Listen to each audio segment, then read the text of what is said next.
KATC Weather Lab. Here's Rob's forecast.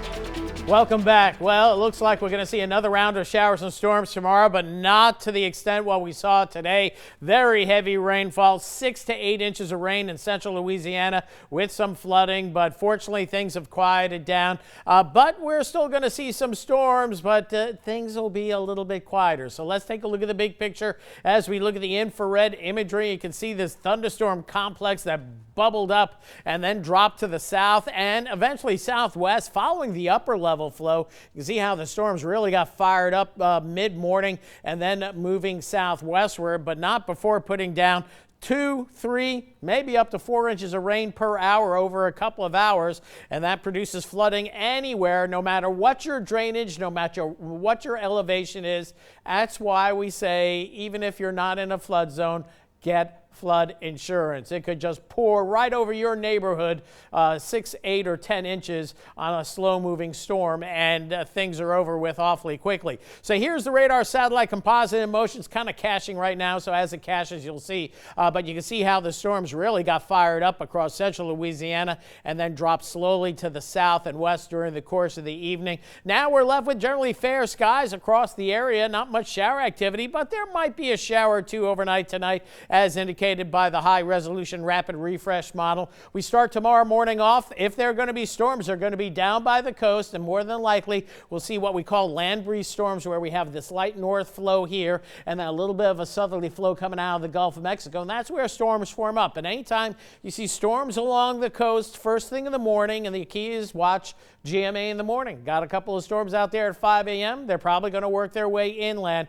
and that's what we think is going to happen tomorrow. So as we head into mid-morning, scattered showers and storms. It looks like the bulk of the activity in the southern half of Acadiana. So we'll say I-10 parishes on southward. It's going to be more scattered in nature, so temperatures getting well into the 80s, and then some activity lingering into the early evening hours. Then it quiets down certainly as we go into tomorrow night. But we do it all over again as we head into Thursday. Hopefully fewer storms. Here's the NAM model here showing a little bit more in the way of activity last run, but not much going on this run, but pretty much the same story. Whoever's going to see the showers and storms tomorrow should be primarily I-10 parishes on southward, and this model's been up and down. This latest model run coming in just before news time, so I'm seeing it with you for the first time. Going into Thursday, I think rain chances should be lower. I was at 20%, but this model came up a little bit, so I put 30%. But bottom line, for Thursday and Friday, we think rain chances down a fair bit. That means temperatures getting back into the 90s for sure.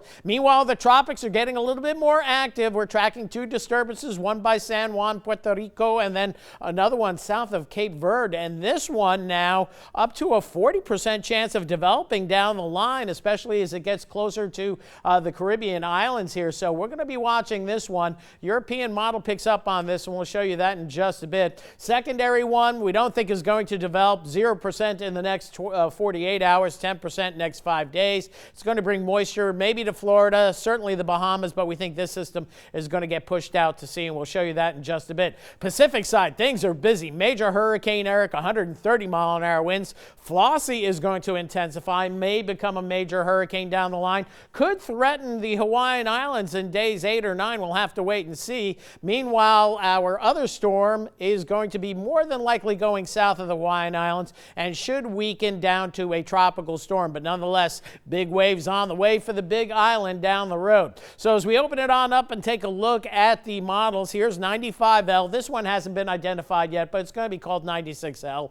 This one we'll watch along the east coast, but again, you can see how that gets strewn out and pushed off to the east. But this one looks quite circular. Nice ball here. This means there could be some tropical development down the line for sure. And we'll watch this. Right now the model wants to recurve it out to sea. That's the good news. But one other takeaway I'm noticing is that there's some deeper tropical moisture starting to get into the eastern Caribbean, so that could be heading toward the Gulf of Mexico in about 2 weeks or so. But nothing that's threatening the Gulf anytime soon, and that is the good news. Got to remember, though, we're only through about 14% of the tropical season. The rest of the 86% really comes in August and September, so we're a long ways away from getting through that tropical season. In fact, we're just getting into the middle part of the first quarter if it's a football game. So overall, much quieter, lingering showers on a few storms, coastal parishes, that's pretty much over with, but we'll do it again tomorrow. Scattered showers and thunderstorms, especially along the coastal parishes, locally heavy downpours in spots, and we'll stick with that 40%, 20-30% on Thursday, 20% on Friday. Temperatures back into the 90s, and another frontal trough comes in next Monday, and that should spark off another round of showers and storms. The one we had today, we saw it about a week away, and the one coming on Monday looks like it's going to be quite similar. So more heavy downpours, but overall typical summer pattern with a couple of spiky days where you see those storms really get going and producing heavy rainfall. All right, thanks, Rob.